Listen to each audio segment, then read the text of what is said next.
Nimefundisha kwa muda wa miaka 5. Lakini nikaona fursa kwamba watu wamekuwa wakipigwa sana kwenye upande wa viwanja. Watu wamekuwa kisumbuka sana kwenye upande wa viwanja. Nikaiona fursa kwamba kwa nini nisijikite kwenda kufanya vitu professional. Kwamba nikiingia kule nitafanya vitu watu wasiweze kupigwa. Sababu walio wengi walikuwa ni madalali ambao walikuwa wanawasumbua sana watu. Makesi ni mengi. Kwa nini nisiende nikasolve hili tatizo?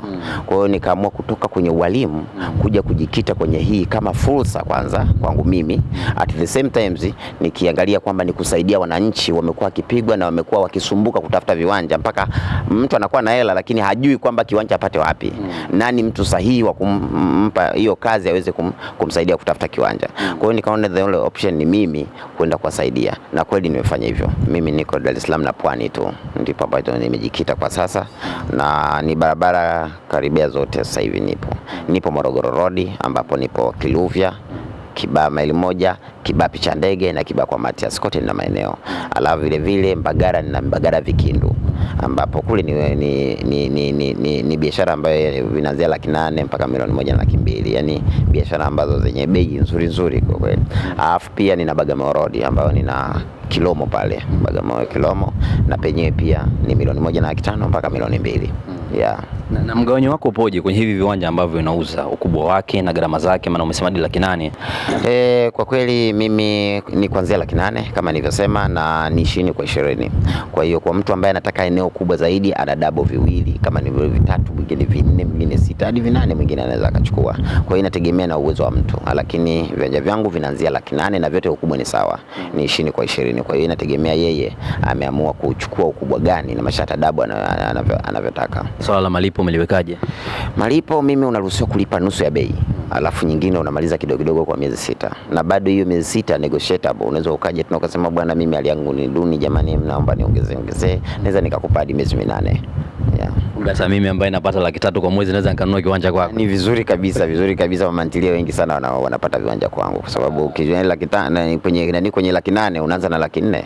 400,000, lakini nyingine unamaliza kwa miezi 6. Kwa nini usiafford? Mtu kuleta mteja hapo anapata 50,000. Kwa maana hiyo kuna channel fulani ya ajira umetengeneza kwa vijana, kwa sababu ni kitu ambacho mtu anaweza kachangamkia fursa hiyo. Kabisa. Na nikueleze tu kwamba sijakupa historia fupi.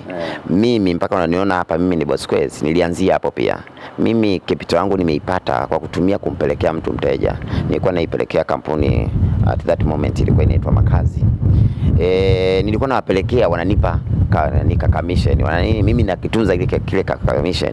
Leo hii ndio Bosquez hivi. Kwa hiyo hata wengine nimewapa hiyo fursa, na bado yule ambaye mpambanaji, kuna mtu ambaye ni mpambanaji zaidi, akija akinielezea bwana, mimi nataka nifanye kama kazi, naongeza commission zaidi ya 50,000. Zamani ilikuwa uzaji wa viwanja kama ni biashara fulani ya wazee hivi. Kuna mtu anauza viwanja ni mtu ambaye bati lishabadilika rangi, limekuwa jeupe. Watu kama walikuwa wanaiona biashara fulani visiwa ya vijana. Siku hizi vijana kama mmeamua hivi.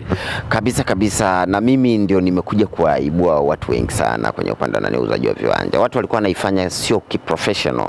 Watu walikuwa, mtu anauza viwanja anaenda kuchukua kaeneo ka mtu.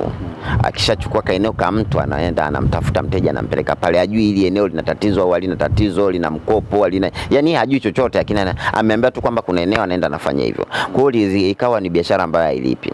Lakini baada ya sisi wasomi kuja, mimi nilikuja kama msomi, nikasema kwa nini sifanye kazi kisomi, nikalipa kodi kwa Mama Samia, nikatengeneza kampuni nikaregister kampuni kabisa Blela, nikafanya biashara bila kificho.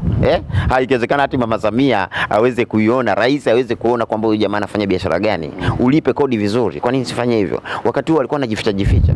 Ndio maana nikaingia moja kwa moja nikaregister kampuni, ni registered company, nikalipa kodi. Unalipa kodi vizuri kwa Mama Samia, unalipa ni service levy kwenye manispaa, mabango unalipa, yani kila kitu kimekaa vizuri. Kwa hiyo mwisho wa siku biashara imekuwa inalipa na watu wameona hivyo na wengine wanafuata. Namba yangu ya mimi kama Bosquez ukitaka kunipata ni 0656 24 23 22.